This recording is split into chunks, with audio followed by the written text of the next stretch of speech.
Praise the Lord. ஒரே ஒரு வசனத்தை கூட காண்பித்து கொடுக்கிறேன். சங்கீதம் 12வது அதிகாரம் 3வது வசனம். இச்சகம் பேசுகிற எல்லா உதடுகளையும் பெருமைகளை பேசுகிற நாவையும் கர்த்தர் அறுத்து போடுவார் சொல்லி இன்னைக்கு ஆண்டவர் நம்மளை பார்த்து சொல்றாருங்க. அதாவது என்ன விஷயம்னா, பெருமை பீத்தின்னு கிடந்தீங்கன்னா மகனே மகளே நான் உன்னை அறுத்து போடுவேன்னு சொல்றாரு. என்னப்பா காலையே சபிக்கிற மாதிரி வார்த்தையை சொல்றேன்னு கேட்டீங்கன்னா, இன்னைக்கு நம்ம நிறைய பேர் பெருமைப்படுறோம். என்ன பெருமை தெரியுங்களா? மத பெருமை, மொழி பெருமை, ஜாதி பெருமை அப்படின்ட்டு இன்னைக்கு பொதுவாக நிறைய மக்கள் இதுக்கு பெருமைப்பட்டுட்டு இருப்பாங்க.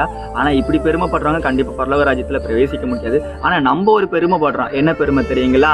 பாத்தியா என் சபையில எவ்வளவு ஆத்மா இருக்கு, பாத்தியா நான் இவ்வளவு ஊழியம் பண்றேன், பாத்தியா நான் ஐபோன் வாங்கிட்டேன், பாத்தியா நான் வீடு வாங்கிட்டேன், பாத்தியா நான் கார் வாங்கிட்டேன்னு சொல்லிட்டு சில நேரங்களில் உலகத்தின் ஆசீர்வாதங்கள் நமக்கு கிடைக்கும் போது சில மனுஷங்க கிட்ட நம்மளே அறியாம நம்ம பெருமை பேசுறோம். அப்படி பெருமை பேசினா அது ஆண்டவருக்கு பிடிக்காதாமா. ஏன் தெரியுங்களா? பெருமையுள்ளவனுக்கு கர்த்தர் எதிர்த்து நிற்கிறாராமா, தாழ்மையுள்ளவனுக்கு தான் திரும்ப அளிக்கிறாராமா.